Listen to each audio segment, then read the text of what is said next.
And away we go, episode 1325 of the Al Galdi podcast. It is Thursday, May 14th, 2026, and Thursday night is 2026 NFL regular season schedule release night. The league's 2026 regular season schedule will be officially released on Thursday night at 8, but as we know, what will happen is that many games will be leaked over the course of Thursday morning and afternoon, and the league's broadcast partners this week have been announcing select games. We on Wednesday morning learned of the NFL's full international schedule in the 2026 regular season, and that international schedule includes an international game for the Washington Commanders. As had been anticipated, we have Washington versus the Indianapolis Colts in London on Sunday morning, October 4th at 9:30. Now, we knew that a London game for Washington in the 2026 regular season was coming. The NFL this past February 25th announced that Washington would be one of the participating teams for the 2026 NFL London games, and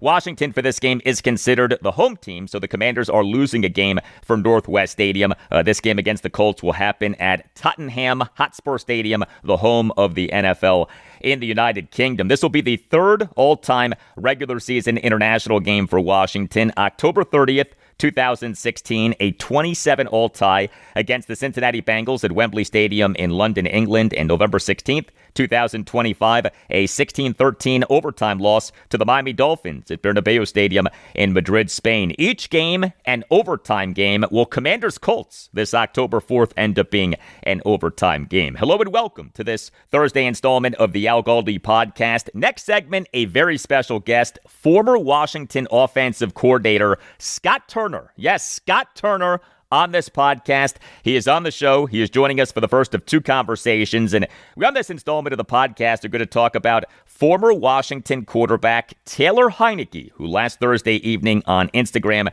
announced his retirement. Scott knows Heinicke better than any other NFL coach, past or present, knows Heinicke. And Scott and I are going to conduct a deep dive on Heinicke's best moments in games over his 3 seasons with Washington. This is going to be a lot of fun. Taylor Heinicke, over his time with Washington from December 2020 until March 2023, started 24 regular season games and a playoff game, had a winning regular season record as a Washington quarterback, 12-11-1, authored a tremendous postseason performance, authored a number of memorable plays, and became a fan favorite and locker room favorite. Not bad for Taylor Heinicke. And Scott, in addition to giving us a tremendous breakdown of the best of Heinicke with Washington, also is going to give us some brutal honesty on whether the team ever considered truly going with Heinicke as QB1, why the team did not do that, and whether the team made a mistake in not doing that. Scott Turner, next segment on Taylor Heinicke. And when it comes to a current Washington quarterback,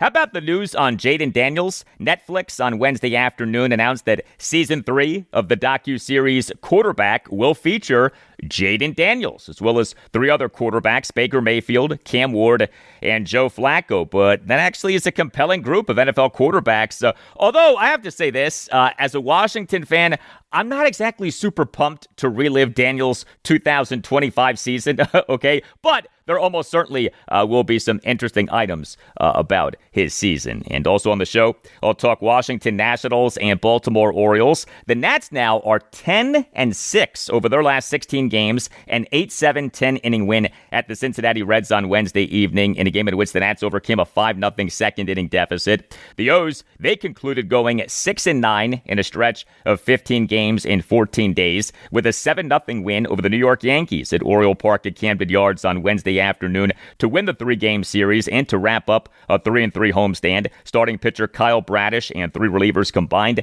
for a 1-hit shutout. You can hit me up on X at Al Galdi. You can email me the Al Galdi podcast at yahoo.com. And if you're on Apple Podcasts, give the podcast a 5-star rating. On the podcast, we'll read whatever you write in writing a review of the podcast. And what you write could be a sports take. You don't just have to write about the podcast. From A.R. Sanders 3 on Apple Podcasts writes A.R. Sanders, Al Galdi is my first listen every morning from somebody from Maryland who has pulled off raising his girls in New York City as DC sports fans. There is nobody better and more comforting than Al with his honesty, insight, and consistency consistency. Too bad he went to prep. Go Bullis. Thank you very much for that, A.R. Sanders. Yes, I did go to Georgetown Prep and not Bullis. Georgetown Preparatory School in North Bethesda, Maryland. Don't say Rockville, Maryland. You must say North Bethesda, Maryland. And we do have Bullis School in Potomac, Maryland. And how about our guy, A.R. Sanders, raising his girls in New York City as Washington, D.C. sports fans? That, my friends, is a parent. Email from Dr. Philip C., the MD, on the Washington Commanders defense, especially off head coach Dan Quinn, during his press conference this past Friday afternoon, praising defensive coordinator Durante Jones in terms of his organization and attention to detail and thoroughness. Said Quinn of Jones, quote, a very detailed, thorough approach, end quote. Quote, he's thorough. He goes through all the steps. It's not gray. There's a lot of clarity, end quote, writes Dr. Philip. Brother Goldie. So much to say and discuss since I last wrote, but fortunately, you talk about the team from all the right angles so that, well, I don't have to, so thank you. I really like the moves that we've made on defense, and I am more excited about seeing the defense perform than even seeing Jaden Daniels return to action. If both sides of the ball live up to their potential on paper, I am optimistic that we are going to have a very exciting and competitive season. That said, DQ's comments about Durante Jones evoked a soundbite that is too juicy to ignore. DQ said Durante Jones is thorough, which made me think of Maud Lebowski from the iconic film The Big Lebowski. Thank you for the email, Dr. Philip. And the doctor in his email included a link to the clip to which he referred. Here you go. That's thoughtful, but... Please see him, Jeffrey. He's a good man and thorough. All right, thank you for that, Dr. Phillip. Maud Lebowski, played by Julianne Moore. The Big Lebowski came out in 1998, 1 year after the movie Boogie Nights came out, and Julianne Moore had a big role in that movie, but her character in Boogie Nights, a bit different than her character in The Big Lebowski. Excitement for Washington's defense. Should we be excited about Washington's defense? Well, I do like the many additions to the defense this offseason. I do like what we've heard from and about Durante Jones, but we with our team in recent seasons have seen so much bad defense that it's hard to be like super optimistic about the defense at this point. You have hope. Okay, you in your mind say to yourself, all right, here's how the defense can and hopefully will be better. But like to be supremely bullish on the defense, it's just tough, man. Washington has been bad defensively in 7 of the last 10 seasons. The 2016, 2018, 2019, 2021, 2023, 2024, and 2025 defenses were all bad defenses to varying degrees. The 2017, 2020, and 2022 defenses were good defenses, but that is something. 7 of the last 10 seasons, Washington having a bad defense to some extent, and so much of how the defense does this coming season will be based on 2 wild cards. A, how much what Durante Jones does meshes with the personnel he has, and B, the quality of the quarterbacks who Washington faces. And honestly, the quality of the quarterbacks who Washington faces may matter more than any other factor. So much of defense in the modern NFL is the caliber of the quarterbacks who the defense faces. Well, the caliber of clothing from Quince is great. I just got new shorts from Quince, sand dune colored cotton chino drawstring shorts. So they are outstanding, extremely comfortable, and yet nice enough to wear out to eat or to a family gathering. Ordering the shorts took minutes, and I right away was able to figure out the right size. You see, Quince makes ordering clothes easy. Look good and feel good with Quince. Quince has all of your wardrobe staples for spring. Think 100% European linen shorts and shirts from just $34. Everything is priced at 50 to 80% less than what you'd find with similar brands. How? Well, Quince works directly with ethical factories and cuts out the middlemen, so you're paying for quality, not brand markup. Everything is designed to last and make getting dressed easy. Refresh your everyday with luxury that you'll actually use. Go to quince.com/Galdi for free shipping on your order and 365-day returns. Now available in Canada too. That's QUINCE.com/Galdi. Free shipping and 365-day returns. Quince.com/Galdi. Big thanks to our sponsor, BetterHelp.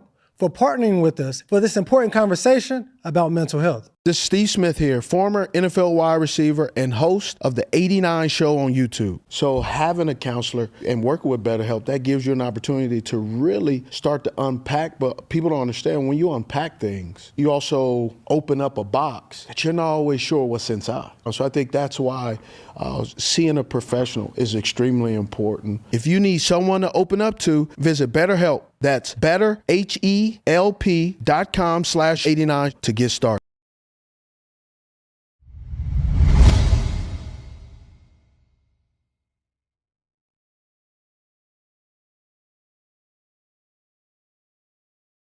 Hey, please consider subscribing to the podcast if you're not already doing that. Subscribing to the podcast costs nothing. Make sure that you never miss an episode and helps out the podcast a lot. And if you're already subscribing, thank you.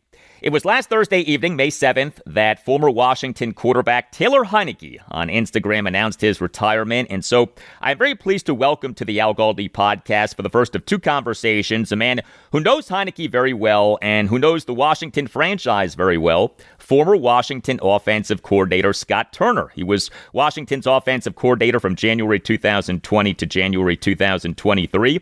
He is the son of former Washington Redskins head coach Norv Turner, who was the Skins head coach from February 1994 to December 2000. Scott Turner coached Taylor Heinicke for three different NFL franchises. Scott's time as Minnesota Vikings quarterbacks coach for the 2014 through 2016 seasons included him having Heinicke on the Vikings. Scott's time as Carolina Panthers quarterbacks coach for the 2018 and 2019 seasons included him having Heinicke on the Panthers. And of course, Scott's time as Washington offensive coordinator included him having Heinicke on the Washington football team / Washington Commanders. Heinicke was with Washington from December 2020 to March 2023. You can follow Scott on X at Scott Turner. Hey, Scott, how are you?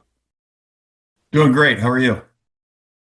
Doing well. Very nice to talk to you. So Taylor Heinicke entered the NFL as an undrafted free agent out of Old Dominion via signing with the Vikings in May 2015. I have had his collegiate head coach, former ODU head coach, and current Tennessee Tech head coach, Bobby Wilder, on this podcast multiple times, and he has told me that you were the only NFL coach who attended Heinicke's pro day. Is that true? Yeah, that's true. So like just a little bit of the background on it. So I was at the Minnesota Vikings and I was the quarterback coach, and we had drafted Teddy Bridgewater the year before, and then we had Sean Hill as a veteran backup, that played at Maryland. You remember him, but but we knew like we wanted a younger kind of developmental quarterback, and we weren't going to use a draft pick on a quarterback, but we wanted someone that we felt like, we could get in there and hopefully he would develop into being the backup, because we knew Sean wasn't going to play for that much longer. So, I was like turning over every stone, and that was the 2015 draft, which, if you remember, was, Jameis Winston and Marcus Mariota. And then after that, it was like a huge drop off. It was like, at the time, I think there was 6. Trevor Siemian got drafted late in that draft, but like I think it was like either 6 or 7 quarterbacks drafted, which is like the fewest quarterbacks ever drafted since like 1930 something or whatever. So it wasn't a great year. And Taylor, so we looked at all the combine quarterbacks, and there wasn't anyone that you really felt great about, that, or at least personally I did, and our staff. And then, so I started looking at all, the guys that weren't combine invites, and Taylor had gone to the East West Shrine Game, and I put his tape on. So they played NC State, and I was already frustrated because I was watching a lot of quarterbacks tapes, and I was like, yeah, these guys, these aren't very good. And like literally the very first play of the game, Taylor drops back and throws an interception right to the middle linebacker against NC State. And I'm like, here we go again, first impression. Cause I'm like, this is a, good, he's at Old Dominion that, so I wanted to see like the highest level competition play. And then he ended up playing really well the rest of that game. They lost, but, he kept them in it, and, he had thrown for a ton of yards and all that stuff. So I, started looking into him more. And I said, hey, this guy, I think we should go check out, because he wasn't at the combine. So they sent me out this pro day. Now there were other scouts there. There were scouts at the pro day, but there weren't any other coaches, what I mean? So I was the only coach.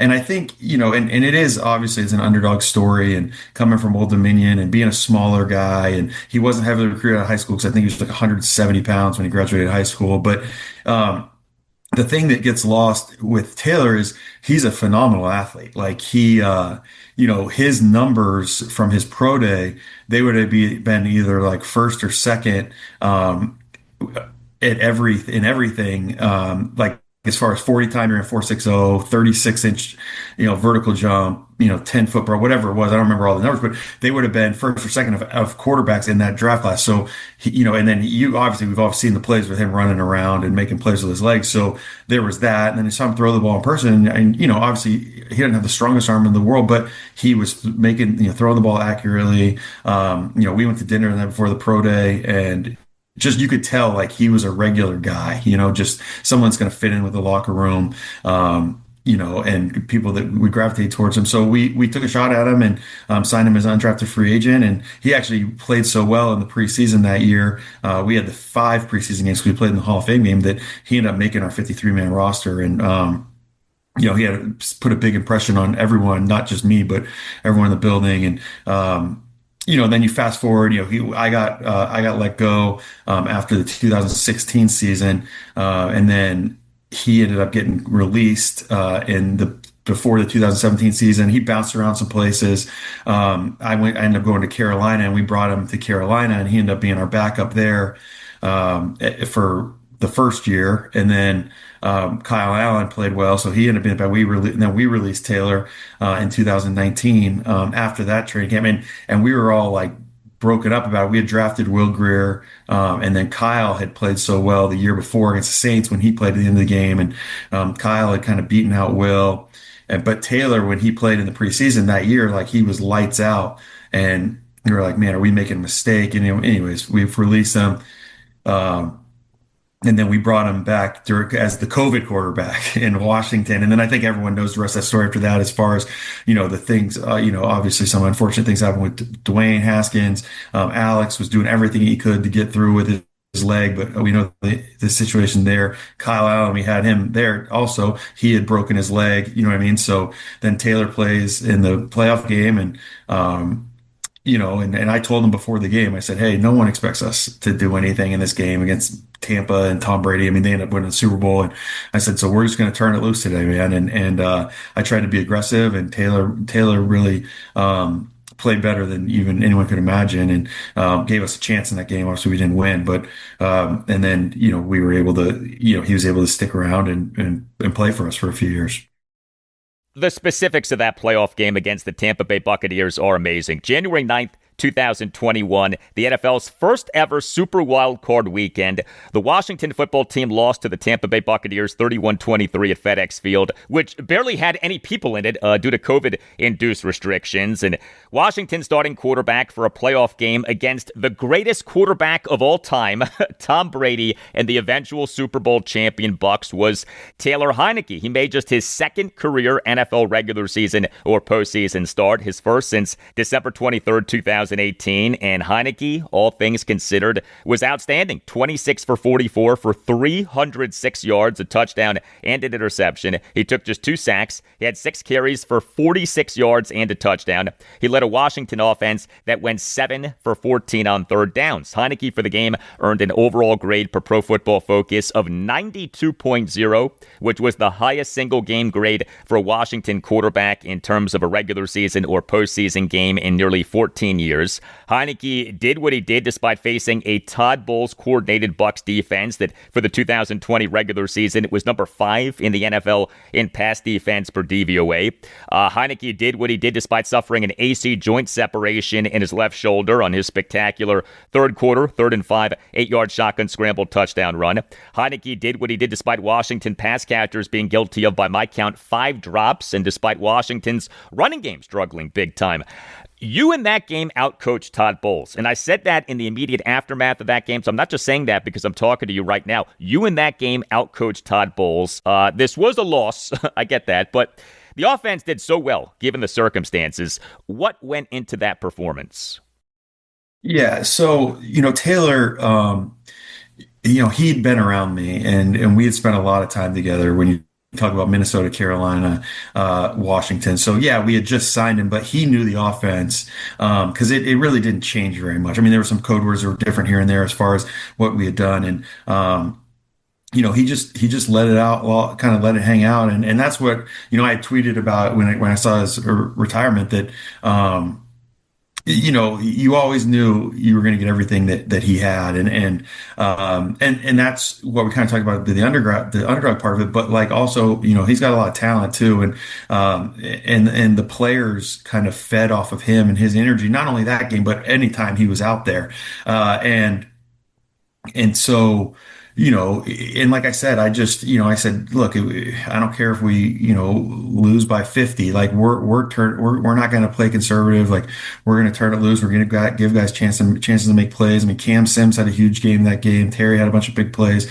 Steven Sims got the touchdown late. I mean, there was a lot of guys that stepped up and led to that. And, Todd Bowles, that defense is very aggressive. And so we just tried to meet aggression with aggression. And we were able to get some good plays out of it. They brought some pressures where they had a free guy, but Taylor made a miss and took off and ran obviously the diving play that everyone shows. But yeah, it was just one of those deals where guys really stepped up. Logan Thomas had some big plays. I mean, it was a group effort, but the energy that Taylor brought and just kind of everyone knew like this is his one shot. Like if he plays well, like he's going to have a chance to stick around this league. If he doesn't play well, it's probably going to be it for him. And he definitely stepped up to the challenge and was able to make a little career out of it. Something else with the playoff loss to the Bucs, Washington for the game had just two active quarterbacks, both of whom came into the NFL as undrafted free agents, Taylor Heinicke and Steven Montez. That's so crazy. What I want to do with you is go through the highs of Taylor Heinicke's time with Washington. So we had the playoff loss to the Bucs. Washington in March 2021 signed quarterback Ryan Fitzpatrick as an unrestricted free agent. He was supposed to be the team's QB1 for the 2021 regular season, but he had Washington's loss to the Los Angeles Chargers at FedEx Field in Week 1, suffered a season-ending and career-ending right hip subluxation, and so Heinicke was back to being the starting quarterback. Week 2, a 30-29 walk-off win over the New York Giants at FedEx Field on Thursday Night Football. This was maybe Heinicke's best game for Washington. 34 for 46 for 336 yards, 2 touchdowns, and an interception. He took 1 sack. He had 4 carries for 6 yards. He won the game with his arm. He had a 1st and 10, 19-yard shotgun play-action touchdown pass to tight end Ricky Seals-Jones with 4:33 left in the fourth quarter on a perfectly placed pass to Seals-Jones, who made a nice leaping catch with his arms outstretched above his head near the back right corner of the end zone while being defended by defensive back Adoree Jackson. What do you remember about that play in that game? Yeah, so we got the ball. We got the ball with like 4 minutes left, and we were down. I think we were down like 5 or 6. I don't remember exactly, but we needed a touchdown.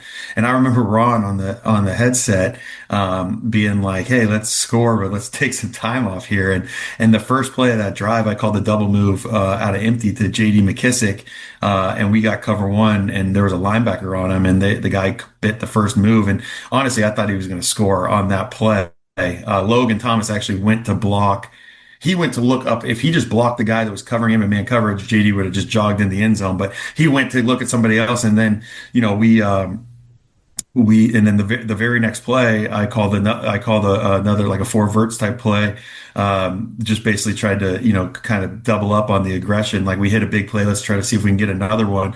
And they actually played a cover 2, so like a soft cover 2. And Ricky just got back into that zone, and Taylor kind of threw the ball to where either he can get it or no one can. Obviously, Ricky's a tall guy with a big wingspan, so he went up and got it. So we didn't necessarily score. We didn't take any time off. We scored in 2 plays, went 75 yards, but we took the lead. And then after that, like that game was wild, because obviously we had a lot of production on offense as far as points and yards, but we started off like they went 3 and out the first 2 drives. But anyways, after we scored there, so we stop them and we get the ball back, and we're in 4-minute mode, but we got the ball like on our own like 10. So I'm like, we were only up, by 1 or 2. So I knew we couldn't. They had Graham Gano's got a strong leg. Like we had to get a couple first downs. So we were going to if we gave them the ball back, they were basically going to be in field goal range or close to it to start. So we ran the ball on first down, and Antonio had a nice run. I think like a 15-yard game, got to the right hash, and I was like, if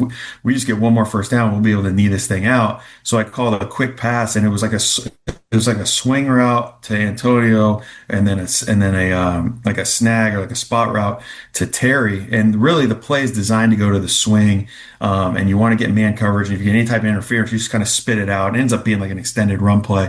But if they zone it off and they space it out, then you just bang the ball on Terry. Well, they played man, and the linebacker went over the top, so it was a perfect deal. I mean, I'm not trying to, but if we throw the ball to the back, and I'm not trying to beat up on Taylor right now, I'm just saying, but if he throws the ball to the back, I think Antonio gets a first down easily, and we probably take a knee, and there's not as much drama. But he was focused on Terry, and he went to throw the ball to Terry. Well, Terry bumped into the linebacker that was covering Antonio, so he would have been even more open. So he didn't even get to where he needed to be, and then the ball hit James Bradbury in the chest, and we throw an interception, and I'm like, you got to be kidding me. So luckily, the defense stopped them 3-and-out, and they hit the field goal to take the lead.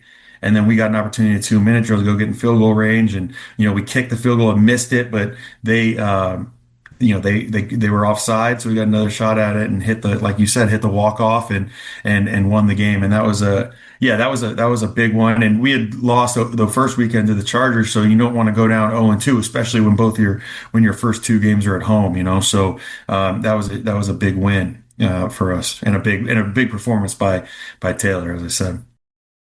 Much more with Scott Turner in moments, but if you enjoyed this podcast, check out BGO Blind Pig, the official podcast of BGObsession.com. BGO Blind Pig is great. It is a roundtable discussion of the Washington Commanders. It's like you and a bunch of your buddies who are Washington fans are hanging out and talking about the team. The conversation is smart and fun and respectful. Enhance your Washington Commanders content via the BGO Blind Pig podcast. You can find the BGO Blind Pig podcast on YouTube and on any major podcast provider. Next time you're on YouTube, search BGO Blind Pig Podcast and see what you think. Make BGObsession.com the home for your burgundy and gold obsession, and make the BGO Blind Pig Podcast part of your Washington Commanders podcast rotation. We're talking with former Washington offensive coordinator Scott Turner, who's giving us great perspective on former Washington quarterback Taylor Heinicke, off him announcing his retirement.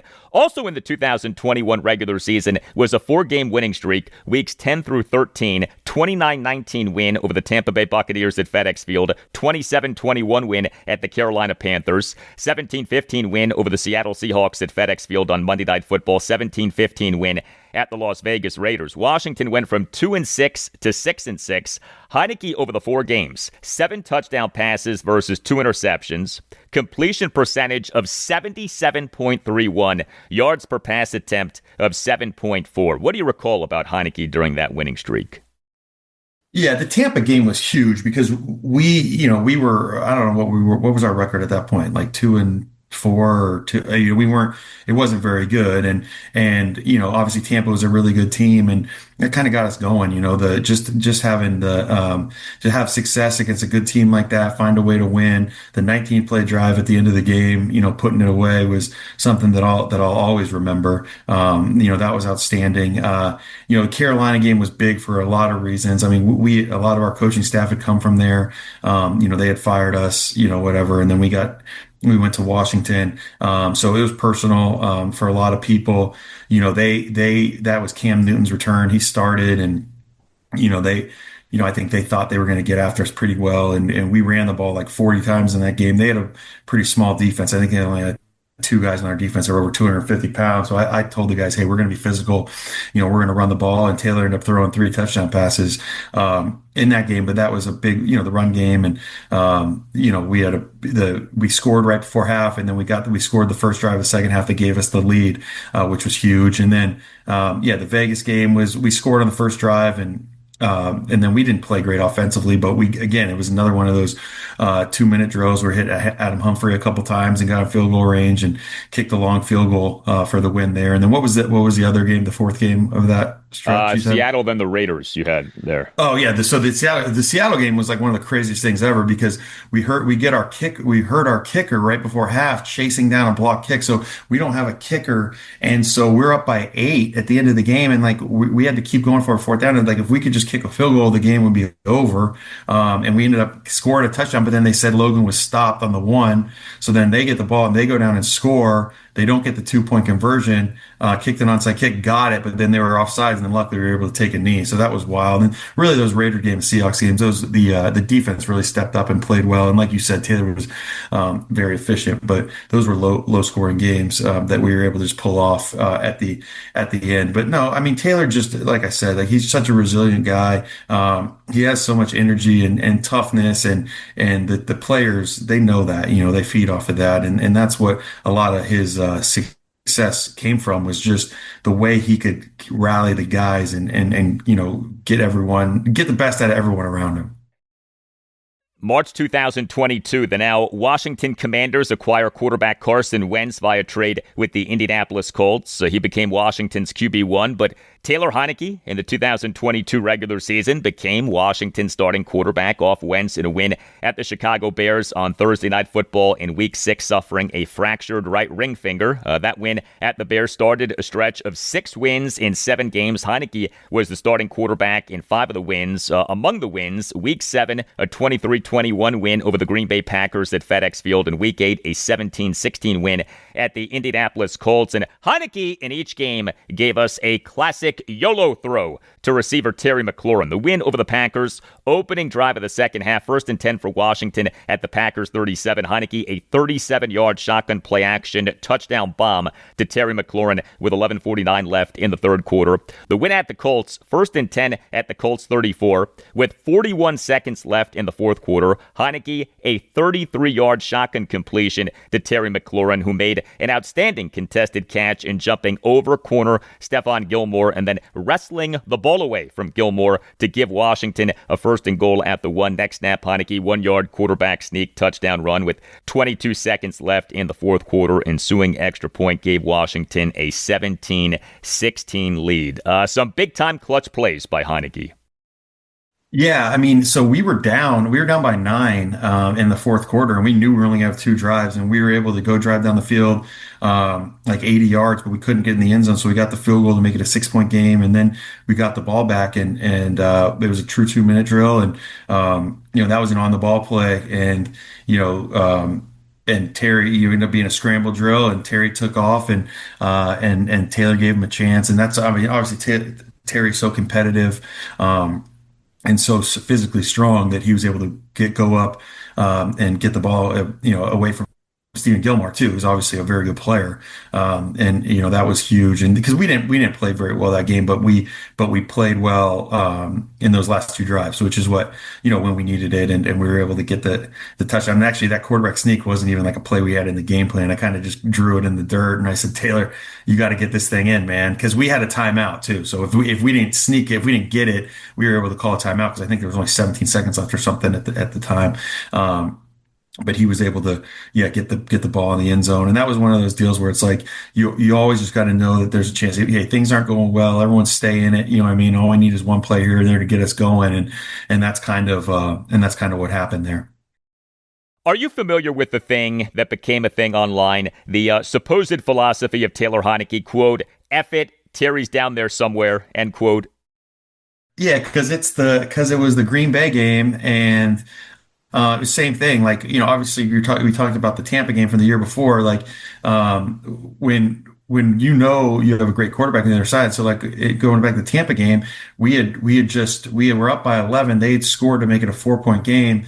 And I'm like, we have to score a touchdown here. I didn't think we were going to go 19 plays, but I was like, we have to go make this a 2-point game. Or 2-score game. If we kick a field goal and Tom Brady gets the ball back and they're down by 7, like they're going to go tie the game up. Like it's Tom Brady. So we were able to not only score a touchdown, but we took all the time off the clock too.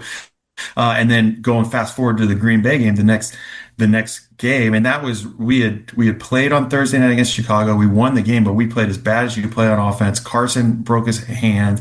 And then you have the long break, and then we're starting Taylor, and he throws an interception for a touchdown to start the game early, on a 3rd down.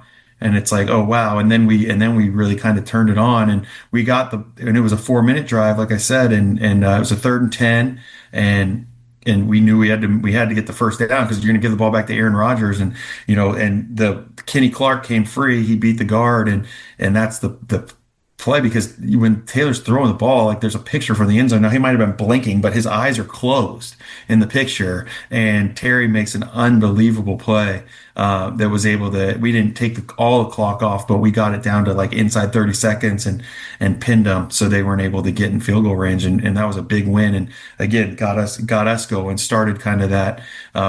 Winning 5 out of 6. That was the beginning of it. So yeah, that was huge. And that was where, with Taylor and Terry, and I think Terry always appreciated playing with Taylor because he was going to give him a chance, you know what I mean? And he was going to give him a chance to go make plays. And when you do that with Terry, he's going to make plays. It's a funny thing with Taylor Heinicke. In each of his 3 seasons with Washington, it was never supposed to be Washington's starting quarterback, and yet in each season it became the team's starting quarterback.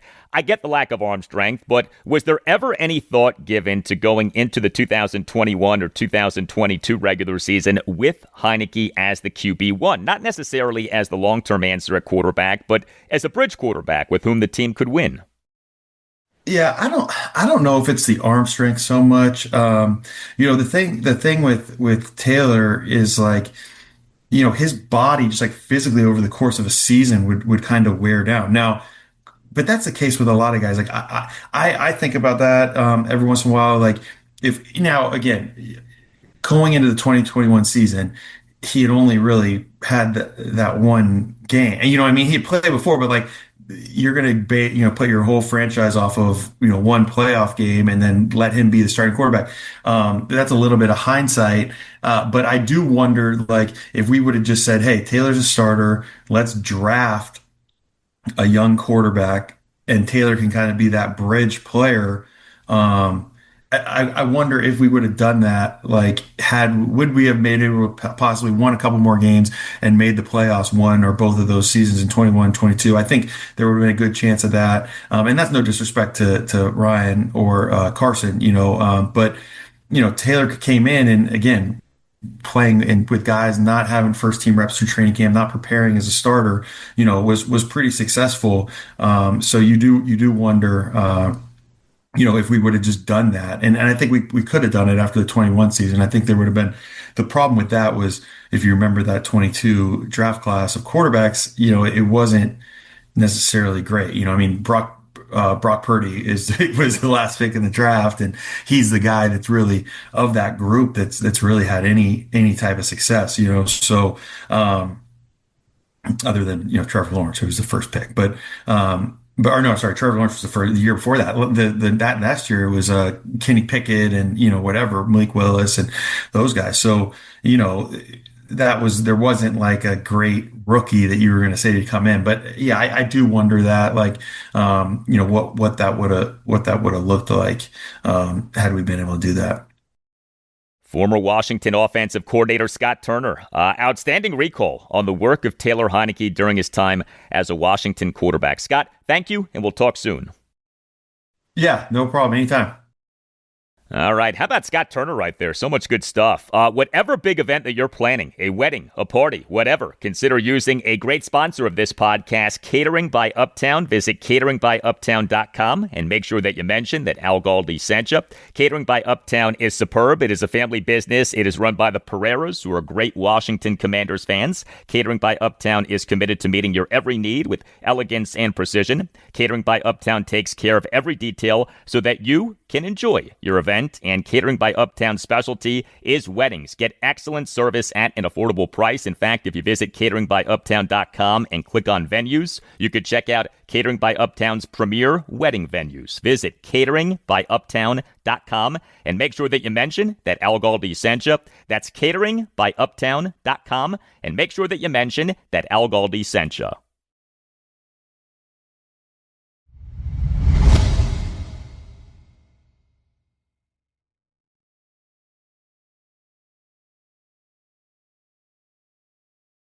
The Washington Nationals now have won 10 of their last 16 games, an 8-7 10-inning win at the Cincinnati Reds on Wednesday evening in Game 2 of a 3-game series. This was a game in which the Nats overcame a 5-0 second-inning deficit. The Nats in MLB's 2026 regular season now are 21-22, just a game below 500. 15-9 on the road versus 6-13 at home. This team has been so good on the road. The Nats on Wednesday evening allowed 5 runs in the bottom of the first, but then scored 4 runs in the top of the second, as the offense yet again was good. 8 runs, 10 hits, which were 2 home runs, 3 doubles, and 5 singles, 4 walks, 3 for 12 with runners in scoring position. The Nats got to Red starting pitcher Nick Lodolo. He allowed 5 runs in 4 innings. This was the same Nick Lodolo who, in the Nats' 5-0 loss to the Reds at Nationals Park last July 23rd, tossed a 4-hit shutout with 8 strikeouts versus no walks. Dalen Lyle on Wednesday evening had the big hit. He homered for a 3rd time in 2 games in this series. He is the Nats' starting DH, and number 6 batter went 2 for 4 with a 2-run homer, a single, an RBI sac fly, and a stolen base. Lyle, in the Nats' 2-run 10th, had a 1-out 2-run homer to right field for an 8-6 Nats lead. The homer went a projected 409 feet per StatCast. His OPS for this regular season now is up to 776. The Nats' other home run in this game came from Keibert Ruiz. He is the Nats' starting catcher, and number 9 batter went 1 for 4 with a 2-run homer. Ruiz, in the Nats' 4-run second, had a 2-out 2-run homer to left field on an 0-2 pitch to cut the Nats' deficit to 5-4. C.J. Abrams, he is the Nats' starting shortstop, and number 4 batter went 2 for 5 with 2 doubles. Did commit a throwing error in the Reds' 1-run third, as his defense continues to be a problem, but his offense continues to be so good. Abrams' OPS for this regular season now is up to 930. Jacob Young, he is the Nats' starting center fielder, and number 5 batter went 2 for 4 with 2 singles and a walk. And how about Curtis Mead? He was the Nats' starting first baseman, then moved to second base, and then moved to third base. Just the 3rd time since the franchise moved to Washington, D.C. in the 2004-2005 offseason that a Nats player played first base, second base, and third base in the same regular season game. The other instances, Gerardo Porra in August 2019 and Adam Kennedy in April 2010. There's a name from the past, Adam Kennedy. Mead, as the Nats' number 2 batter, went 1 for 3 with a single and a walk. Did make a big out on the base paths. Mead, in the top of the 9th, drew a leadoff walk, but got thrown out in an attempted steal of second base for the 3rd out. He beat the throw, but he overslid the bag and was tagged out. That was a big out in the moment, but the Nats did win as the offense continues to roll. The Nats for this regular season are number 2 in MLB in runs, 235. So the Nats offense in this 8-7-10 inning win at the Reds on Wednesday evening again was good. Also key for the Nats in this win was their relief pitching. 5 Nats relievers combined to allow 1 run unearned in 7 innings. Mitchell Parker was tremendous. He tossed 3 scoreless and hitless innings on just 44 pitches.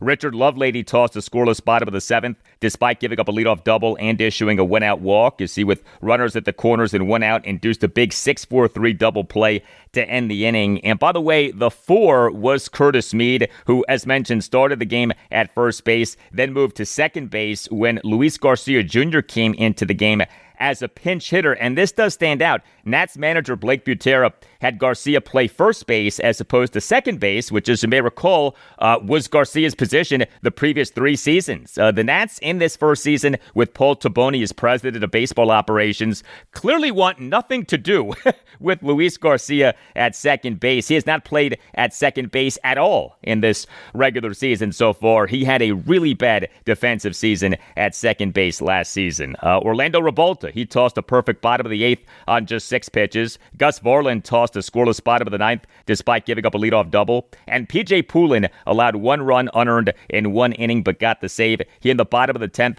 allowed an unearned run on a 1-out full count RBI double by Spencer Steer to left center field on a play on which spectator interference was called and upheld via crew chief review. And the call of spectator interference was 100% the right call. But the Nats bullpen coming up big, and the Nats needed the bullpen to come up big because their starting pitcher in this game, Jake Irvin, was that good. He allowed 6 runs, 5 earned in 3 innings. He gave up 4 hits, which were a grand slam, a double, and 2 singles.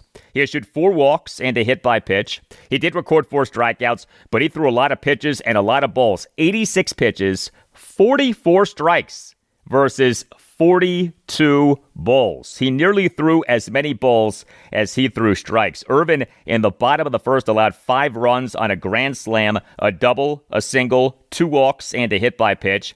The grand slam was a 2-out grand slam by Tyler Stevenson to left center field for a 5-0 Reds lead, and Irvin, in the bottom of the third, allowed an unearned run due to a 2-out throwing error by shortstop C.J. Abrams, who hurried to throw to first base in attempting to get a double play. Jake Irvin now in this regular season, 9 games, all starts, ERA of 5.91, whip of 1.45. Now, strikeouts per 9 innings of 9.49. His strikeout rate is way up, was just 6.20 for last regular season, but still, that ERA of 5.91 is really bad. The Nats for this regular season have a team ERA of 4.77, and yet the Nats in this season number 1 of a restarted rebuild are just a game under 500.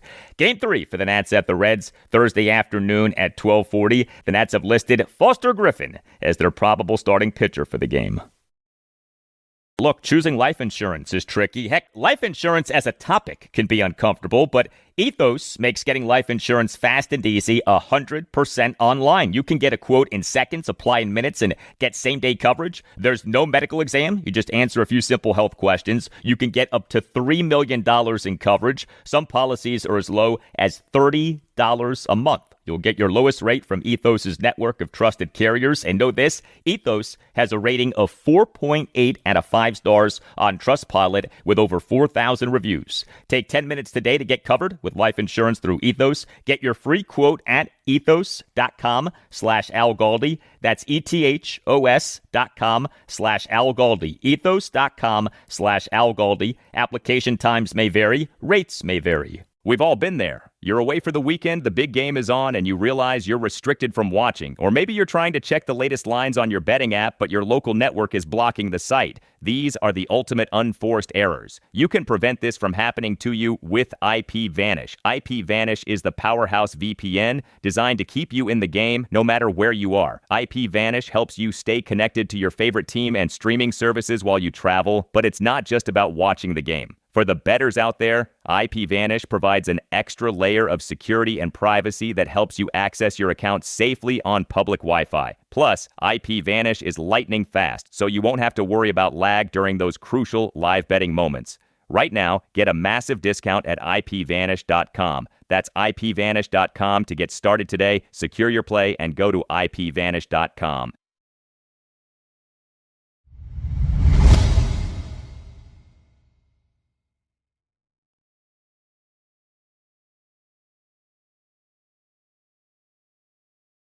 The Baltimore Orioles on Wednesday concluded a stretch of 15 games in 14 days. The O's in that stretch went just 6-9, but the O's wrapped up the stretch by winning a 3-game series against the New York Yankees at Oriole Park at Camden Yards. A 7-0 win over the Yankees on Wednesday afternoon to win 2 out of the 3 games in the series, and to conclude a 3-3 homestand as starting pitcher Kyle Bradish and 3 relievers combined for a 1-hit shutout.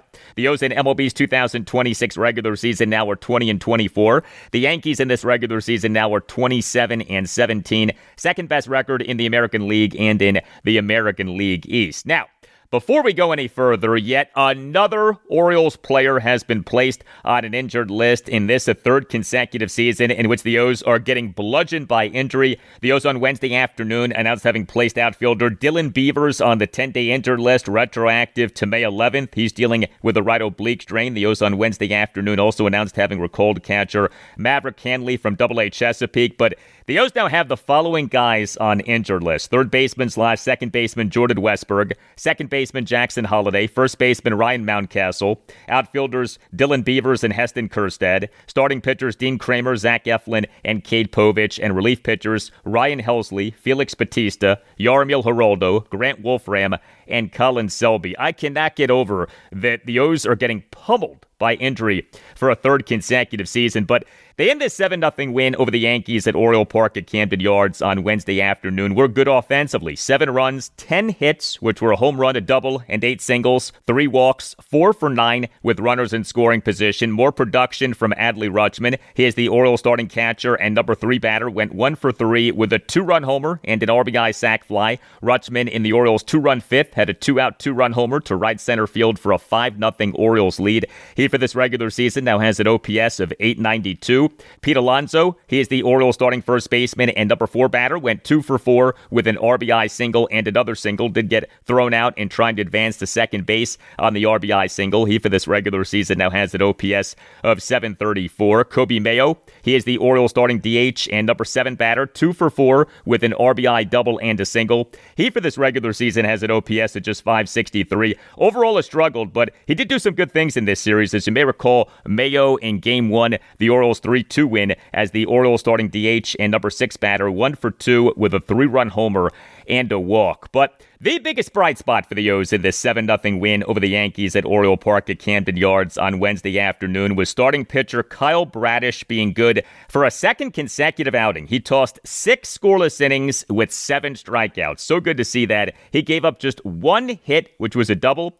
Did issue 3 walks into wild pitch. He threw 100 pitches, 60 strikes, 40 balls. Bradish had been really struggling. You could argue that he had been the Orioles' most disappointing pitcher so far in this regular season, and that is saying something because the Orioles starting pitching overall has been really disappointing, but Bradish in each of his last 2 outings now has been good. His previous outing came in the Orioles' 4-3 loss to the Athletics at Oriole Park at Camden Yards this past Friday night. Bradish in that game, 3 runs in 7 innings, 10 strikeouts versus 1 walk. Is the Kyle Bradish, who was so good in the 2023 regular season and was so good over 6 Major League games all-starts last regular season in his return from Tommy John surgery on his right elbow in June 2024, now back in full effect? The O's very much need that guy to be back in full effect. And the Orioles relief pitching in this 7-0 win over the Yankees at Oriole Park at Camden Yards on Wednesday afternoon was good. 3 Orioles relievers combined for 3 scoreless and hitless innings. Keegan Aiken tossed a perfect top of the 7th.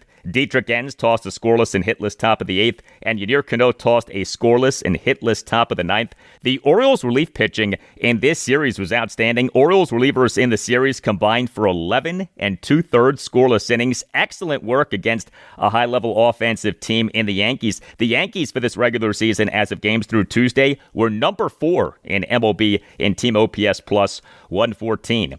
No game for the O's on Thursday. Next up for them is a 6-game road trip beginning with a 3-game series at the Washington Nationals. So the O's have listed the following starting pitchers as probables for the series. Game 1 Friday evening at 6:45, Shane Baz. Game 2 Saturday afternoon at 4:05, Chris Bassett. Game 3 Sunday afternoon at 1:35, Brandon Young.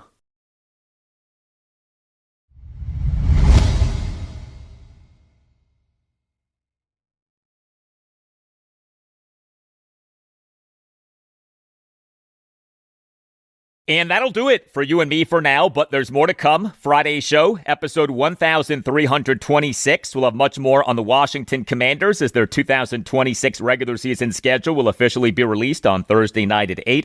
Also on Friday's show, we'll talk Washington Nationals. The Nats are at the Cincinnati Reds Thursday afternoon at 12:40 for Game 3 of a 3-game series. Have a great rest of your Thursday, and I'll talk to you on Friday.